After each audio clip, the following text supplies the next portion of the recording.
ರೇಷ್ಮೆ ಹುಳು ಸಾಕಾಣಿಕೆಯನ್ನು ಸೆರಿಕಲ್ಚರ್ ಲಾಭದಾಯಕವಾಗಿ ಮಾಡಲು ತೋಟದ ನಿರ್ವಹಣೆ ಮತ್ತು ಹುಳುಗಳ ಆರೈಕೆ ಅತ್ಯಂತ ಪ್ರಮುಖ ಹಂತಗಳಾಗಿವೆ. ಇದರ ಬಗ್ಗೆ ಇನ್ನು ಕೆಲವು ಆಳವಾದ ಮತ್ತು ಪ್ರಮುಖವಾದ ಮಾಹಿತಿ ಇದೆ. ಹಿಪ್ಪುನೇರಳೆ ಮಲ್ಬೇರಿ ತೋಟದ ತಳಿಗಳು. ಲಾಭದಾಯಕ ಕೃಷಿಗೆ ಸರಿಯಾದ ಗಿಡದ ತಳಿಯನ್ನು ಆರಿಸುವುದು ಮುಖ್ಯ. ಕರ್ನಾಟಕದಲ್ಲಿ ಪ್ರಸ್ತುತ ಹೆಚ್ಚಾಗಿ ಬಳಸುವ ಪ್ರಮುಖ ತಳಿಗಳೆಂದರೆ ವಿ1 ವಿಜಯ-1. ಇದು ಪ್ರಸ್ತುತ ಅತ್ಯಂತ ಜನಪ್ರಿಯ ಮತ್ತು ಹೆಚ್ಚು ಇಳುವರಿ ನೀಡುವ ತಳಿಯಾಗಿದೆ. ಇದರ ಎಲೆಗಳು ದಪ್ಪಗಿದ್ದು ರೇಷ್ಮೆ ಹುಳುಗಳಿಗೆ ಹೆಚ್ಚು ಪೌಷ್ಟಿಕಾಂಶ ನೀಡುತ್ತವೆ. S36 ನೀರಾವರಿ ಸೌಕರ್ಯವಿರುವ ಪ್ರದೇಶಗಳಿಗೆ ಇದು ತುಂಬಾ ಸೂಕ್ತ. G4 ಇತ್ತೀಚಿನ ದಿನಗಳಲ್ಲಿ ಹೆಚ್ಚು ಇಳುವರಿಗಾಗಿ ಈ ತಳಿಯನ್ನು ರೈತರು ಬಳಸುತ್ತಿದ್ದಾರೆ. ಹುಳು ಸಾಕಾಣಿಕೆಯ ಪ್ರಮುಖ ಹಂತಗಳು. ಹಿಪ್ಪುನೇರಳೆ ತೋಟ ಸಿದ್ಧವಾದ ನಂತರ ಹುಳು ಸಾಕಾಣಿಕೆಯನ್ನು ಪ್ರಮುಖವಾಗಿ 2 ಹಂತಗಳಲ್ಲಿ ಮಾಡಲಾಗುತ್ತದೆ. ಚಾಕಿ ಸಾಕಾಣಿಕೆ ಚೌಕಿ ರಿಯರಿಂಗ್, ಎಳೆಯ ಹುಳುಗಳು 1 ಮತ್ತು 2ನೇ ಹಂತದ ಎಳೆಯ ಹುಳುಗಳಿಗೆ ಚಾಕಿ ಹುಳುಗಳು ಎನ್ನಲಾಗುತ್ತದೆ. ಇವುಗಳಿಗೆ ತೋಟದ ಅತ್ಯಂತ ಎಳೆಯ, ಮೃದುವಾದ ಮತ್ತು ಪೌಷ್ಟಿಕಾಂಶಯುಕ್ತ ಎಲೆಗಳನ್ನು ಸಣ್ಣದಾಗಿ ಕತ್ತರಿಸಿ ನೀಡಬೇಕು. ಈ ಹಂತದಲ್ಲಿ ತಾಪಮಾನ 2628°C ಮತ್ತು ತೇವಾಂಶ 80-90% ಇರಬೇಕು. ದೊಡ್ಡ ಹುಳುಗಳ ಸಾಕಾಣಿಕೆ ಲೇಟ್ ಏಜ್ ರಿಯರಿಂಗ್ 3, 4 ಮತ್ತು 5ನೇ ಹಂತದ ದೊಡ್ಡ ಹುಳುಗಳು. ಇವುಗಳಿಗೆ ಬಲಿತ ಎಲೆಗಳನ್ನು ಶಾಖೆಗಳ ಸಮೇತ ನೀಡಬಹುದು.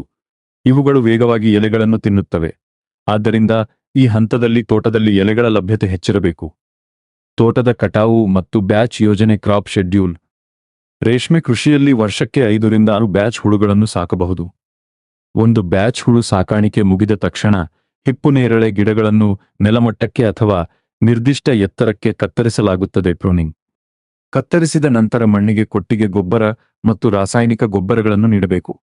ಮುಂದಿನ 5060 ದಿನಗಳಲ್ಲಿ ತೋಟದಲ್ಲಿ ಮತ್ತೆ ರೇಷ್ಮೆ ಹುಳುಗಳಿಗೆ ಯೋಗ್ಯವಾದ ಎಲೆಗಳು ಸಿದ್ಧವಾಗುತ್ತವೆ. ಪ್ರಮುಖ ಸಲಹೆ. ರೇಷ್ಮೆ ಹುಳುಗಳಿಗೆ ಯಾವುದೇ ಕಾರಣಕ್ಕೂ ಕೀಟನಾಶಕ ಪೆಸ್ಟಿಸೈಡ್ಸ್ ಸಿಂಪಡಿಸಿದ ಎಲೆಗಳನ್ನು ನೀಡಬಾರದು. ತೋಟಕ್ಕೆ ಔಷಧ ಸಿಂಪಡಿಸಿದ್ದರೆ ಕನಿಷ್ಠ 5-20 ದಿನಗಳವರೆಗೆ ಆ ಎಲೆಗಳನ್ನು ಹುಳುಗಳಿಗೆ ಹಾಕಬಾರದು.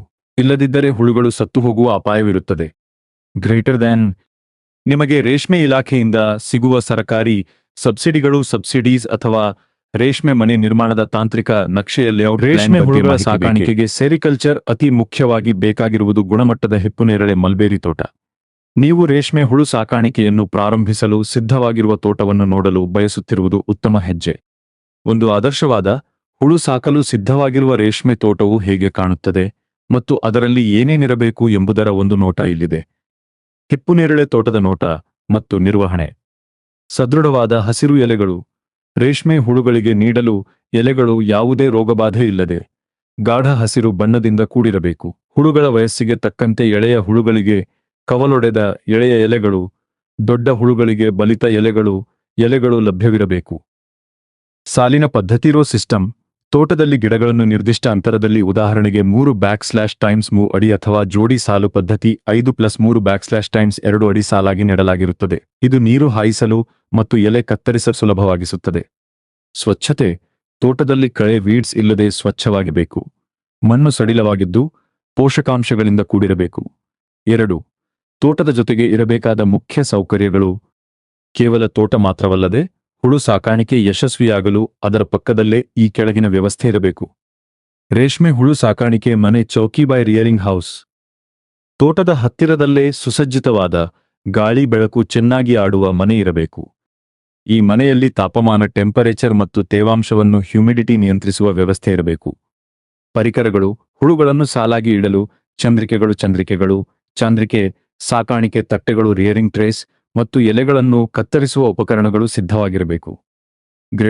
ಗಮನಿಸಿ, ನೀವು ಪ್ರಸ್ತುತ ಯಾವುದಾದರೂ ನಿರ್ದಿಷ್ಟ ಪ್ರದೇಶದಲ್ಲಿರುವ ಕರ್ನಾಟಕದ ರಾಮನಗರ, ಕೋಲಾರ, ಚಿಕ್ಕಬಳ್ಳಾಪುರ ಇತ್ಯಾದಿ ಮಾದರಿ ರೇಷ್ಮೆ ತೋಟಕ್ಕೆ ಭೇಟಿ ನೀಡಲು ಬಯಸುತ್ತಿದ್ದರೆ, ನಿಮ್ಮ ಹತ್ತಿರದ ರೇಷ್ಮೆ ಇಲಾಖೆ ಕಚೇರಿ, ಡಿಪಾರ್ಟ್ಮೆಂಟ್ ಆಫ್ ಸೆರಿಕಲ್ಚರ್ ಅಥವಾ ಕೃಷಿ ವಿಜ್ಞಾನ ಕೇಂದ್ರವನ್ನು KVK ಸಂಪರ್ಕಿಸಿದರೆ ಅವರು ನಿಮಗೆ ನೇರವಾಗಿ ರೈತರ ತೋಟಗಳನ್ನು ತೋರಿಸಲು ವ್ಯವಸ್ಥೆ ಮಾಡುತ್ತಾರೆ.